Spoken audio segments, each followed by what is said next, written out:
Hello everyone, happy Sunday.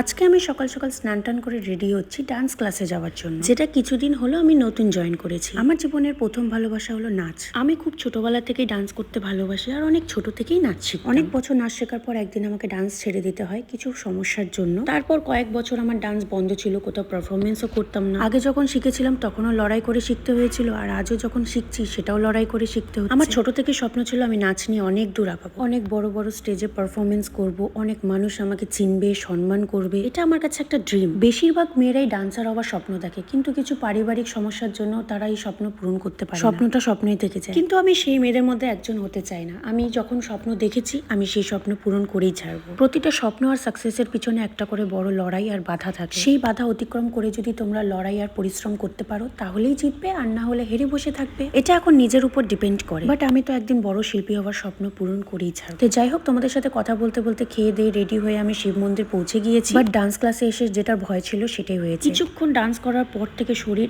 এত খারাপ হয়ে গেছিল যে তিনবার বমি করেছি। মাথা ঘুরে টুরে একদম যা তা অবস্থা। যেহেতু জানি আমাকে একাই বাড়ি যেতে হবে 1 ঘন্টার রাস্তা, তাই কোনো রকম একটু রেস্ট করে নিজেকে স্ট্রং করে বেরিয়ে পড়েছি বাড়ি যাওয়ার জন্য। শরীরটা একদম ছেড়ে দিচ্ছিল, এতটা খারাপ লাগছিল, খালি ভাবছিলাম কোনো রকমে বাড়ি পৌঁছাই। ভাবো গাইস, কতটা নির্লজ্জ হলে এরকম হয় যে আমার 3বার বমি হয়েছে, তারপরেও এখন আমার ক্রেভিং হচ্ছে ফুচকা খাওয়ার।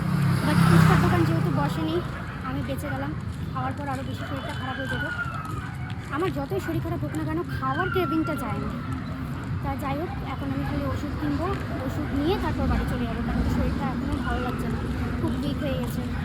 আমি টোটো নিয়ে বাড়ি চলে যেতে পারতাম, কিন্তু তাহলে ওষুধ কেনাটা হতো না। তাই হেঁটে হেঁটে আস্তে আস্তে ওষুধের দোকানে আসলাম, টুকটাক কিছু ওষুধ নিয়ে নিলাম। আর খালি ভাবছিলাম যে আজকে ডান্স ক্লাসটা আমার মিস চলে গেল। 15 থেকে 20 মিনিটই খালি ডান্স করেছিলাম। অ্যাকচুয়ালি ডান্স ক্লাস যেহেতু সপ্তাহে একটা দিনই হয়, তো আমি সেটা মিস করতে চাই না। যাই হোক, নিজেকে আগে সুস্থ করি, তারপর আর ডান্স ক্লাস বাদ দিব না। তো আখের রসের গাড়ি দেখলাম, তাই ভাবলাম একটু খেয়ে নিই, তাহলে এনার্জি পেয়ে যাবো। অবশ্য শিব মন্দির বাস স্ট্যান্ডেও আমি আখের রস খেয়েছিলাম, কারণ তখন আমি বাস স্ট্যান্ডে নেমে আর চলতে পারছিলাম না। আজকে আমি রিয়েলাইজ করলাম যে কতটা গরম পড়ে গেছে, আর গরমেই আমার যত সমস্যা। আমি গরম একদম পছন্দ করি না। গরম পড়লে আমার শরীর খারাপও অনেক বেশি হয়, প্রেশার অনেক লো হয়ে যায়। যাই হোক, আজকে এইভাবেই আমার দিনটা কাটলো। বাড়ি গিয়ে মায়ের হাতে ভাত খেয়ে নিলাম, তারপর একটু ওষুধ খেয়ে ঘুমালাম। চলো আজকের জন্য এইটুকুই, দেখা হচ্ছে নেক্সট ভিডিওতে। আজকের জন্য বাই বাই।